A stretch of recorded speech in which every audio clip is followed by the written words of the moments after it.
அகமதாபாத் அந்த கோர விமான விபத்தில் இதுவரை 133 உடல்கள் மீட்கப்பட்டிருப்பதாக தகவல் வெளியாகி இருக்கிறது.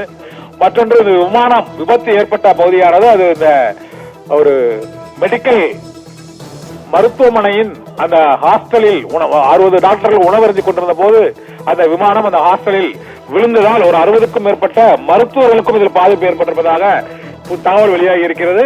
மற்றொரு மிக முக்கியமான தகவலாக குஜராத் முன்னாள் முதல்வர் விஜய் ரூபானி படுகாயம் அடைந்த நிலையில் கவலைக்கிடமாக இருக்கிறார் என்ற தகவலும் வெளியாகி இருக்கிறது. இதுவரை 133 பேர் உயிரிழந்திருக்கிறார்கள் என்ற உறுதிப்படுத்தப்பட்ட தகவல் வெளியாகி இருக்கிறது. விமான விபத்து ஏற்பட்டு ஒரு 80% அளவுக்கு இந்த மீட்பு பணிகள் நிறைவடைந்திருக்கின்றன. நாம் இப்போது பார்க்கும் அந்த காட்சியானது அந்த கட்டணத்தில் விமானம் சொருகி நிற்கக்கூடிய விமானத்தின் ஒரு பகுதி, அந்த ஒரு பாகங்களை மட்டும் நாம் இப்போது பார்த்துக் கொண்டிருக்கிறோம். விபத்து ஏற்பட்ட அந்த மெஹானி குடியிருப்பு பகுதியில் உள்ள ஒரு கட்டிடத்தில் விமானத்தின் பாகங்கள் சொருகி குத்தி நிற்கக்கூடிய அந்த காட்சியும் பார்த்துக் கொண்டிருக்கிறோம். அதன் அருகில் தான் வெடித்து சிதறி அந்த பகுதி முழுவதும் விபத்துக்குள்ளாகி இருக்கிறது. அந்த காட்சிகளும் தொடர்ந்து வந்து கொண்டிருக்கின்றன. அந்த விமானம் நொறுங்கி விபத்து ஏற்பட்ட அந்த குடியிருப்பு பகுதியின் அருகிலேயே ஒரு மருத்துவமனையின் கேண்டீன் இருந்திருக்கிறது. அங்கு மதிய உணவு அருந்தி கொண்டிருக்கும் போது இந்த விமானம் நொறுங்கி விழுந்து கோர விபத்து ஏற்பட்டிருக்கிறது. அதில் அந்த மருத்துவமனையின் கேண்டீனிலும் உணவருந்தும் அறையிலும் பலர் பாதிக்கப்பட்டிருக்கிறார்கள் என்ற தகவலும் இப்போது வெளியாகி இருக்கிறது. இந்த ஏர் இந்தியா விமான விபத்தானது ஒரு பேரழிவு என்று அந்த ஏர் இந்தியா விமான நிறுவனத்தின் தலைவர் சந்திரசேகரன் அவர் வேதனையுடன் அந்த ட்விட்டர் பதிவை வெளியிட்டிருக்கிறார். இந்த விமான விபத்தில் இதுவரை 133 பேர் உயிரிழந்திருக்கலாம் என்று உறுதிப்படுத்தப்பட்டிருக்கிறது. இந்த விமான விபத்து ஏற்பட்ட பகுதியில் அந்த கடைசி அந்த காட்சிகளை தான் இப்போது நாம் பார்த்துக் கொண்டிருக்கிறோம். விபத்து ஏற்பட்ட பகுதியில் விமானத்தின் அந்த ஒரு பகுதி உடைந்து நொறுங்கி கட்டணத்தில் சொருகிக் கொண்டிருக்கக்கூடிய அந்த காட்சி தான் இப்போது நாம் பார்த்துக் கொண்டிருக்கிறோம்.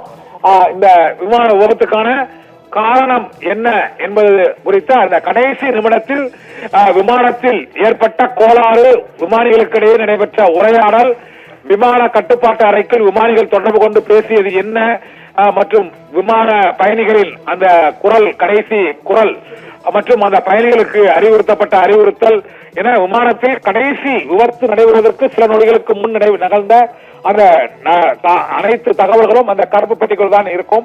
அவை இன்றே மீட்கப்படும் என எதிர்பார்க்கப்படுகிறது. ஏற்கனவே அந்த மீட்பு பணிகள் 80% வரை நிறைவடைந்துள்ள இந்த சூழ்நிலையில் இந்த கோர விபத்தில் 100க்கும் மேற்பட்டோர் உயிரிழந்திருக்கிறார்கள் என்ற துயரமான சோகமான செய்தி இப்போது வந்திருக்கிறது. தொடர்ந்து மீட்பு பணிகள் நடைபெற்றுக் கொண்டிருக்கின்றன. விபத்து ஏற்பட்ட பகுதி அகமதாபாத் விமான நிலையத்தின் அருகில் உள்ள அந்த மெஹானி குடியிருப்பு பகுதி என்பதால் அந்த பகுதியில் உடனடியாக பொதுமக்கள், மீட்பு படையினர், காவல்துறையினர், விமான நிலையத்தின் அந்த விரைவான மீட்பு படையினர் உள்ளிட்டோரும் உடனடியாக விபத்து ஏற்பட்ட பகுதிக்கு சென்று அந்த புகை மூட்டம், அந்த தீ பிளம்புகள் எரிந்து கொண்டிருக்கும் போதே மீட்பு பணியை தொடங்கிய காட்சிகளையும், ஆம்புலன்ஸ் உள்ளிட்ட வாகனங்கள் அந்த பகுதியை சில நிமிடங்களில் நெருங்கிவிட்ட அந்த காட்சியை நாம் இப்போது பார்த்துக் கொண்டிருக்கிறோம். விமானத்தின் சிதைந்த ஒரு பகுதி இப்போது அந்த கட்டடத்தில் சொருகி நிற்கக்கூடிய அந்த காட்சியும், மறுபுறம் அந்த தீ அணைப்பு வாகனங்கள், மீட்பு படையினர் செல்லும் அந்த காட்சிகளையும், ஆம்புலன்ஸ் வாகனங்கள் விபத்து ஏற்பட்ட அந்த பகுதியில் இருந்து செல்லக்கூடிய அந்த நிகழ்வுகளை தான் இப்போது பார்த்துக் கொண்டிருக்கிறோம். அகமதாபாத் விமான நிலையம் தொடர்பாக பிரதமர், முதலமைச்சர் உள்ளிட்டோரும் அந்த துயர செய்தியை அறிந்து வேதனையை பகிர்ந்து கொண்டிருக்கிறார்கள். நாட்டு மக்களிடையே இது போன்ற இந்த விபத்தில் மீட்பு பணிகள் நடைபெற்று வருகின்றன. உயிரிழந்தவர்களின் குடும்பங்களுக்கு இரங்கல் தெரிவித்து வருகிறார்கள். இந்த துயர விபத்து அதிர்ச்சியும் வேதனையும் ஆற்றனா துயரத்தையும் அளித்திருக்கிறது என்று முதலமைச்சர் மு க ஸ்டாலின் மற்றும் பிரதமர் நரேந்திர மோடி உள்ளிட்டோரும் இந்த விபத்து குறித்து தெரிவித்திருக்கிறார்கள். இப்போது அங்கு விமான போக்குவரத்து துறை அமைச்சர் ராம்மோகன் நாயுடு மற்றும் உள்துறை அமைச்சர் அமித்ஷா உள்ளிட்டோரும் அந்த அகமதாபாத் நோக்கி சென்று கொண்டிருக்கிறார்கள். விபத்து ஏற்பட்ட அந்த பகுதியில் இந்த மருத்துவமனைக்கு இப்போது அந்த உடல்கள் கொண்டு அந்த காயமடைந்தவர்கள் மற்றும் ஆம்புலன்ஸ் வாகனங்கள் அங்கு அணிவகுத்து நிற்கக்கூடிய அந்த காட்சிகளையும், நிமிடத்திற்கு நிமிடம் அங்கிருந்து காயமடைந்தவர்களை கொண்டு செல்லக்கூடிய அந்த காட்சிகளையும் இப்போது நாம் பார்த்துக் கொண்டிருக்கிறோம்.